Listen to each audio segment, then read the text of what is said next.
On the week of April the 21st, Augustana's Turning Point USA chapter celebrated Pro-Life Week with a variety of activities.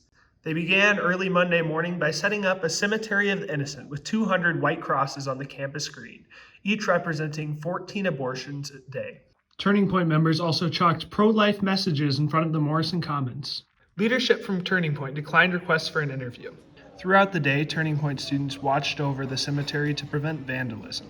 On Wednesday night, Augustana's Turning Point USA chapter brought in John Hanson, a member of the South Dakota House of Representatives, to speak on the South Dakota Right to Abortion Amendment proposed to the state constitution. I've experienced firsthand before this petition circulators just not really being honest with people about what their measure does. What they're actually pushing for is abortion through all 9 months of pregnancy and repealing a lot of the protections for unborn and their mothers throughout the stages of pregnancy.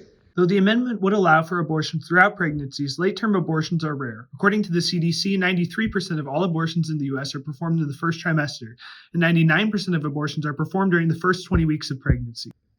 On Thursday night, Augustana's Turning Point USA chapter showed Life Mark, a movie that advocates for adoption over abortion. Is that your birth mom?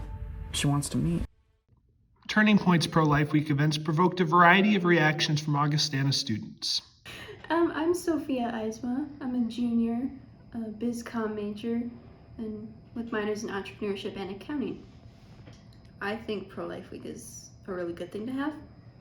While, again, we're definitely not going to be able to change people's minds if they're really set in that, and people aren't going to change our minds. But I think it's important to get both perspectives. Yes, I believe God creates every person for a purpose. I don't think anyone's here by accident, even though in a way they were here by accident. Their parents didn't intend to have them.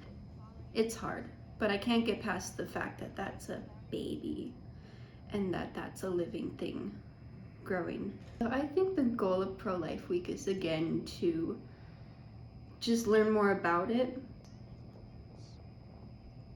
and to see both sides and to discuss different opinions and try to find a common ground, maybe, or agree to disagree. Decide, oh, you're not going to change my mind, but I'll listen. I'll learn some stuff about on your side of things. And I don't know if it's been accomplished. From what we've seen, people are just very mad and just want to peacefully protest things and write chalk about, the pro-choice side and what they believe, which is fine. That's good. We're really getting both sides here, but I don't know if it's quite been accomplished. My name is Shelby Scott. I'm an art major, and yesterday, after seeing the Pro-Life Week stuff on campus, all the chalk, me and a few of my friends decided to put some responses. We decided to draw around it as to not intrude on their free speech.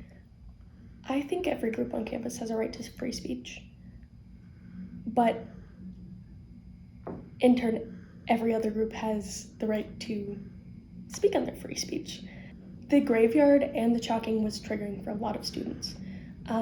Students who've had an abortion, students who are pro-choice, students who are maybe pro-life but had an abortion because out of necessity. And it's not smart or kind to your fellow students to do something like that, especially when there's so much guilt and shame around it already in the state that we're in. I grew up a practicing Catholic. I grew up pro-life. I would probably never have an abortion unless it was like unviable, ectopic, whatever. But I still believe in the woman's right to choose. I still believe in anyone's right to choose what they do with their body. While most students respectfully expressed their beliefs, a few pro-life and pro-choice students covered up or poured water on chalk writing expressing differing viewpoints. One disgruntled student went so far as to walk through Turning Point Cemetery. The cemetery was taken down on Monday night, and heavy rain washed away any chalk from both sides by the end of the week, cooling tensions on campus.